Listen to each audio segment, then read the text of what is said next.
Hello everyone, welcome to Enlighten Learning. आज की ये वीडियो काफी इंपॉर्टेंट हो जाती है फॉर बीकॉम एंड बीबीए। आज की इस वीडियो में मैं डिस्कस करने वाली हूँ, आप सभी को बताने वाली हूँ सभी इंपॉर्टेंट क्वेश्चन जो कि आपके एग्जाम पॉइंट ऑफ व्यू से काफी हद तक इंपॉर्टेंट हो जाते हैं।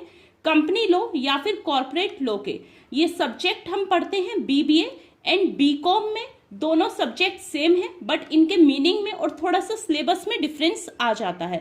मैं आपको अश्योर करती हूँ कि आपके यूनिवर्सिटी एग्जाम्स में चाहे वो बीबीए का हो या फिर बीकॉम का हो, इस वीडियो से जितने भी मैं इंपॉर्टेंट क्वेश्चन बताने वाली हूँ उससे करीबन 80% क्वेश्चन आपको यहीं से ही मिल जाएंगे। चलिए स्टार्ट करते हैं।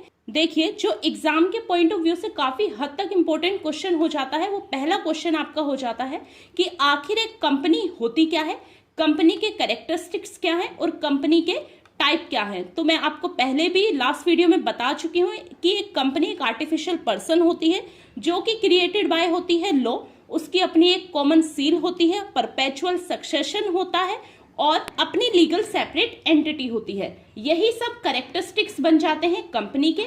और टाइप ऑफ कंपनी मैं आपको लास्ट वीडियो में समझा चुकी हूं। अगर किसी ने वो वीडियो नहीं देखी है तो मैं आई बटन पर ऊपर लिंक प्रोवाइड कर दूंगी, आप प्लीज देख लीजिएगा। टाइप ऑफ कंपनी के जो मैंने वीडियो आपको प्रोवाइड करी है वो कंप्लीट वीडियो है, उसमें कोई भी टाइप ऑफ कंपनी छूटा नहीं है। एक प्रॉपर चार्ट प्रोवाइड किया है मैंने जिससे आपको ये क्वेश्चन सॉल्व करने में काफी हेल्प होने वाली है। देखिए, टाइप ऑफ कंपनी से शॉर्ट में भी क्वेश्चन पूछ सकते हैं कि ओपीसी यानी कि वन पर्सन कंपनी क्या होती है, डिफरेंस क्या होता है प्राइवेट और पब्लिक कंपनी के बीच में। प्राइवेट कंपनी में जो पर्सन्स होते हैं, लिमिटेड मेंबर होते हैं, उनकी मिनिमम 2 और मैक्सिमम 200 की लिमिट होती है और पब्लिक कंपनी में मिनिमम आपके 7 और मैक्सिमम के लिए कोई लिमिट नहीं है। ये काफी बेसिक डिफरेंस हो जाता है पब्लिक और प्राइवेट कंपनी के बीच में। देखिए, मैं यहाँ पर आपको सभी क्वेश्चंस बताने वाली हूँ। हाँ, थोड़ा बहुत मैं एक्सप्लेन कर दूंगी जिससे कि आपको एक थोड़ी हेल्प मिल जाए, ओवरव्यू मिल जाए टॉपिक के बारे में। उसके बाद आप अपने नोट्स से पढ़ लीजिएगा। बट मैं आपको अश्योर करती हूँ कि इस वीडियो के बाहर से एक भी क्वेश्चन आपसे नहीं पूछा जाएगा आपके यूनिवर्सिटी एग्जाम में। अगर फिर भी किसी क्वेश्चन में कोई आपको डाउट होता है तो आप कमेंट बॉक्स में बता दीजिएगा, मैं उस पर्टिकुलर टॉपिक के लिए अलग से पर्टिकुलर वीडियो बनाकर तैयार कर दूंगी। ये 2 क्वेश्चन हो गए हमारे, एक तो कंपनी के कैरेक्टरिस्टिक्स और उसके type. Next, difference between public and private company. Next आपका क्वेश्चन जो इंपॉर्टेंट हो जाता है वो है कॉर्पोरेट वेल, कि कॉर्पोरेट वेल क्या होता है और lifting and piercing of corporate veil का कॉन्सेप्ट क्या होता है। कॉर्पोरेट वेल के लिए भी मैंने एक सेपरेट वीडियो बनाई हुई है, अगेन उसका भी मैं लिंक प्रोवाइड कर दूंगी। कॉर्पोरेट वेल एक कॉन्सेप्ट है जो कि ये बताता है कि कंपनी जो भी वर्क करती है, कंपनी के लिए जो भी वर्क किया जाता है वो डायरेक्टर्स के द्वारा किया जाता है, मेंबर्स के द्वारा किया जाता है। जब तक कंपनी ठीक से वर्क कर रही है तब तक तो ठीक है, बट जैसे ही कोई फ्रॉड वगैरह होने लगता है तो ऐसा माना जाता है कि वो फ्रॉड कंपनी के मेंबर्स और डायरेक्टर्स ने किया है, कंपनी ने नहीं किया है।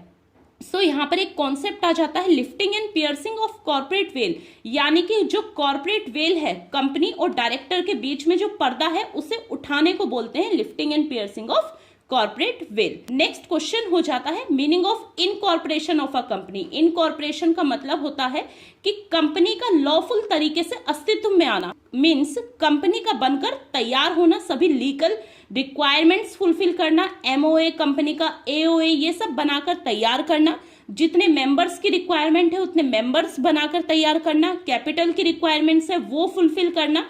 ये आपका कहलाता है incorporation of a company, means company का बाय लॉ एग्जिस्टेंस में आना, अस्तित्व में आना कहलाता है incorporation of a company. Next important question जो आपसे पूछ सकते हैं वो है सर्टिफिकेट ऑफ इनकॉर्पोरेशन, कि इनकॉर्पोरेशन का सर्टिफिकेट क्या होता है। देखिए, जब भी कोई कंपनी बनकर तैयार होती है तो उसे एक सर्टिफिकेट दिया जाता है जहां पर लिखा हो जाता है कि भाई फला नाम की कंपनी इस तारीख को बनी है, इस ईयर में बनी है, उसके ऑनर ये है और उसका रजिस्टर्ड ऑफिस जो है वो यहाँ पर होने वाला है। जैसे एक सर्टिफिकेट होता है उसी फॉर्मेट में होता है आपके इनकॉर्पोरेशन का सर्टिफिकेट, और ये आपको मिलता है INC 11 में। ये एक ऑनलाइन फॉर्म होता है जो कि आपको INC 11 का पोर्टल ऑन करने पे आपको प्राप्त हो सकता है।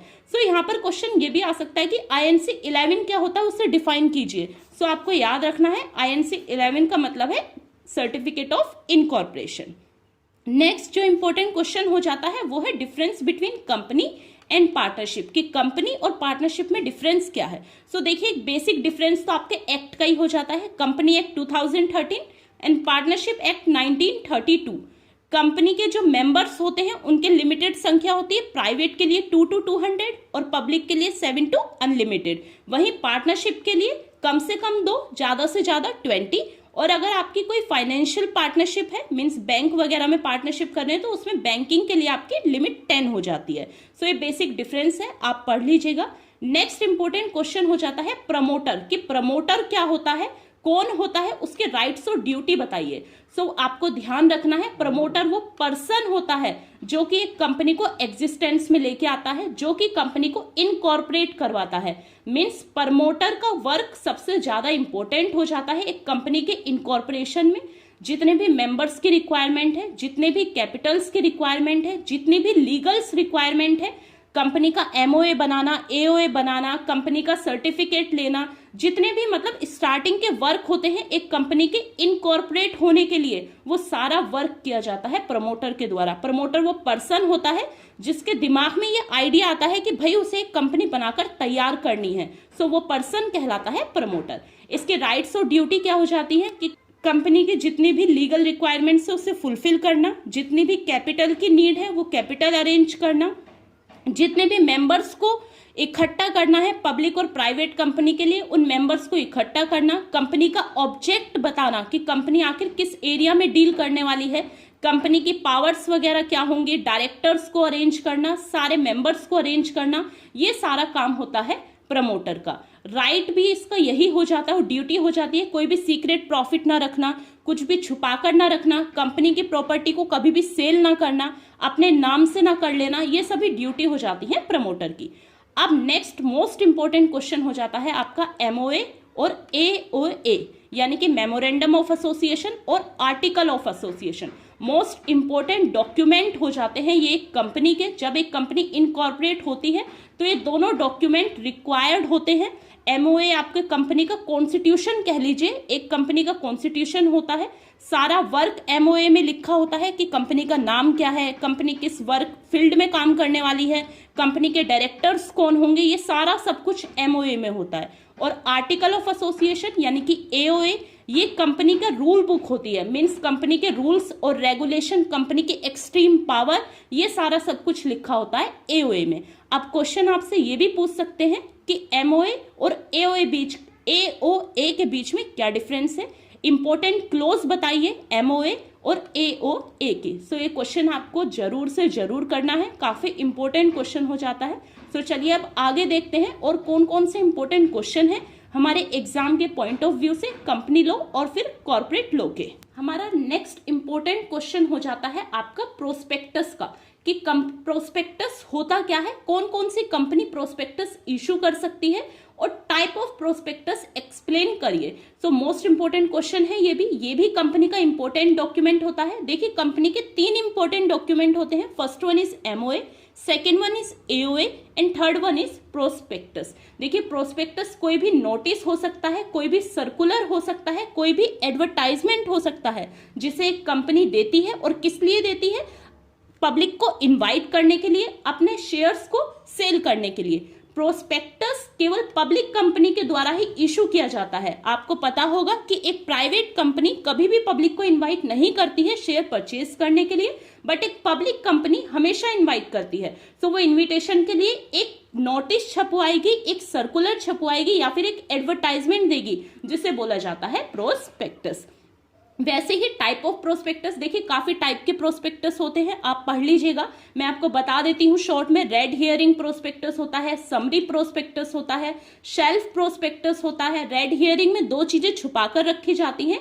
एक होता है क्यू मीन्स क्वांटम, दूसरा होता है प्राइस, कि शेयर की क्वांटिटी क्या होगी और शेयर का प्राइस क्या होगा। ये 2 चीजें छुपाकर रखी जाती हैं रेड हियरिंग में। समरी में देखिए हर किसी के पास में इतना टाइम नहीं होता कि पूरा प्रोस्पेक्टस पढ़े, तो इन शॉर्ट में एक पेज की समरी दी जाती है कि भाई इतने का शेयर है, इतना आपको परचेज करना है, सारा सब कुछ लिखा होता है। और शेल्फ प्रोस्पेक्टस ये आपके बैंकिंग इंस्टीट्यूशन के लिए होता है, बैंक या फिर जो मॉर्गेज लोन वगैरह प्रोवाइड करते हैं, या फिर म्यूचुअल फंड, वो जो इश्यू करते हैं वो करते हैं आपका shelf prospectus. Next important question हो जाता है आपके कंपनी मीटिंग और टाइप ऑफ मीटिंग। देखिए कंपनी मीटिंग क्या होती है, जब कंपनी के सभी डायरेक्टर, सभी मेंबर्स एक साथ में मिलके, ग्रुप ऑफ एसोसिएशन एक साथ में आके एक कॉमन टॉपिक पर डिस्कस करता है, म्यूचुअल अंडरस्टैंडिंग से किसी एक डिसीजन पर पहुंचता है, वो आपकी मीटिंग कहलाती है। टाइप ऑफ मीटिंग, जो इंपॉर्टेंट मीटिंग हो जाती है वो AGM, annual general meeting, EGM, extra ordinary general meeting और आपकी क्लास मीटिंग। इसके अलावा भी बोर्ड ऑफ डायरेक्टर की meeting, equity share meeting, preference share holder meeting, debenture holder meeting, ये सभी मीटिंग जो है एक्स्ट्रा में आ जाती है। But examination point of view से जो इंपॉर्टेंट है वो आपकी मोस्ट इंपॉर्टेंट है एजीएम और ईजीएम। देखिए एनुअल जनरल मीटिंग वो मीटिंग होती है जो साल में केवल एक बार होती है, ईयर में एक बार होगी। एक कंपनी के इनकॉर्पोरेट होने के 9 महीने के अंदर अंदर आपके फर्स्ट एजीएम होनी चाहिए।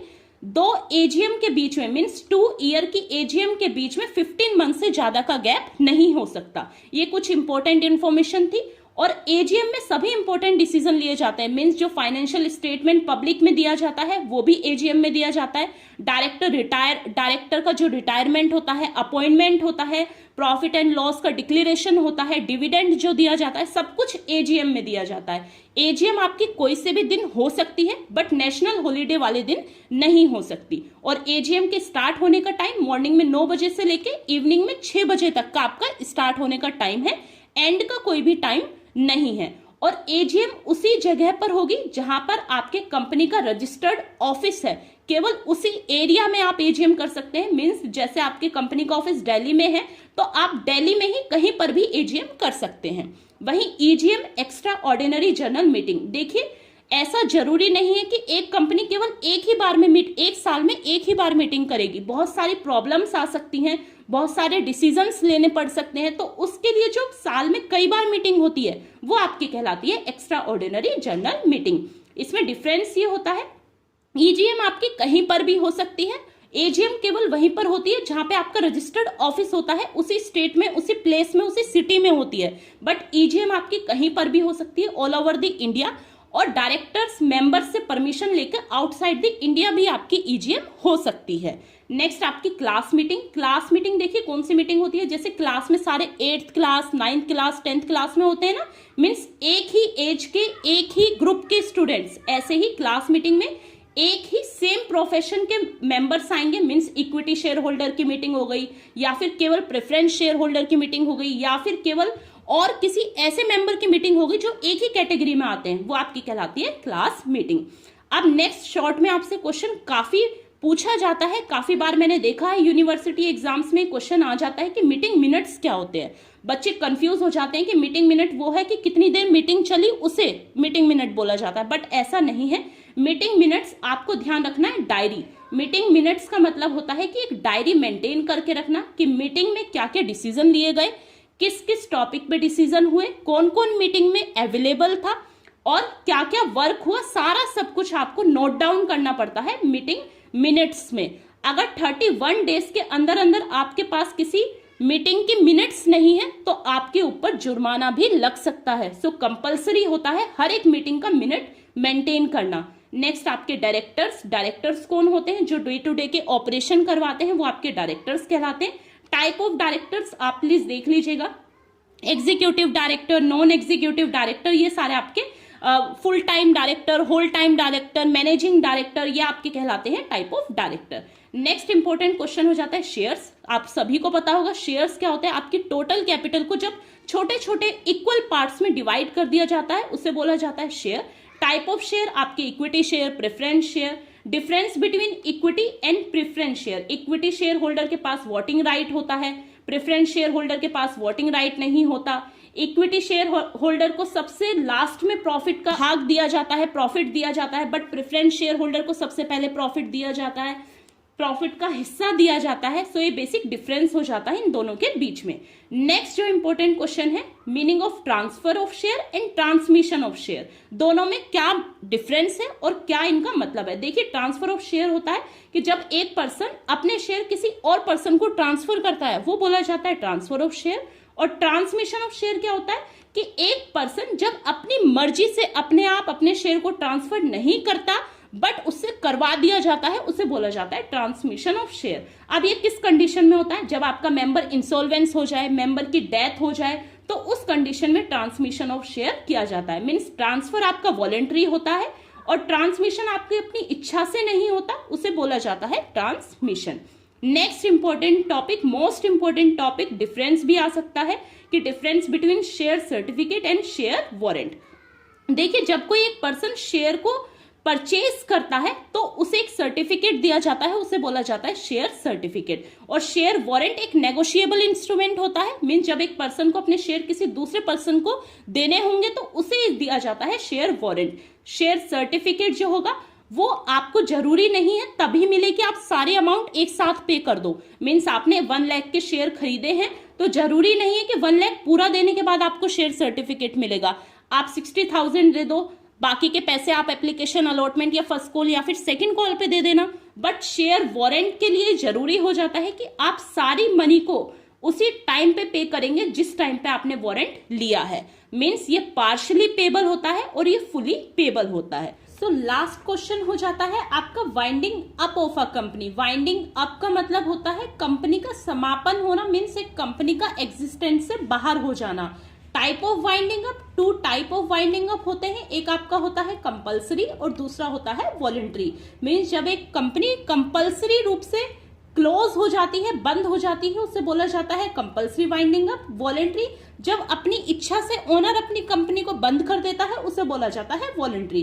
कंपल्सरी मीन्स कोई कंपनी ऐसा वर्क कर रही है जिससे कि हमें हार्म हो रहा है, जैसे हिंदू या फिर मुस्लिम फैला रही है, तो उसके लिए कोर्ट से स्पेशल रेजोल्यूशन पास हो जाता है कि भाई इस कंपनी को बंद कर दो, वो आपका कहलाता है compulsory winding up. Voluntary winding up, आपने किसी एक ऑब्जेक्टिव के लिए अपनी कंपनी खोली थी, वो ऑब्जेक्टिव आपका कंप्लीट हो गया, उसके बाद आप अपनी कंपनी को खत्म करना चाहते हैं, वो आपका कहलाता है voluntary winding up. Next question और लास्ट क्वेश्चन हो जाता है आपका डिसोल्यूशन। देखिए, डिफरेंस आ सकता है कि वाइंडिंग अप और डिसोल्यूशन के बीच में क्या डिफरेंस होता है। देखिए, वाइंडिंग अप एक पिटीशन होती है, मीन्स कंपनी एक पिटीशन डालती है कि मैं भाई बंद होना चाहती हूँ। यहाँ पर मे और मे नोट का क्वेश्चन बना रहता है, मीन्स एक कंपनी बंद भी हो सकती है और नहीं भी बंद हो सकती है।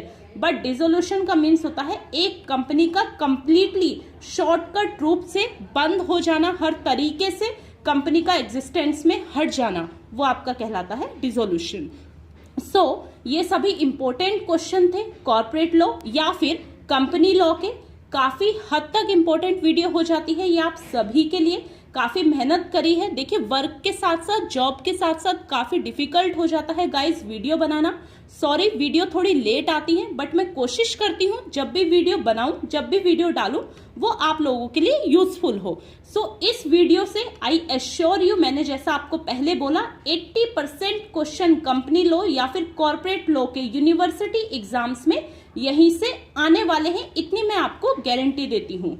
आशा करती हूँ आपको मेरा ये एफर्ट पसंद आया होगा, आपको ये वीडियो पसंद आई होगी। If you like this video then please do like, share and subscribe. Thank you for watching this video guys.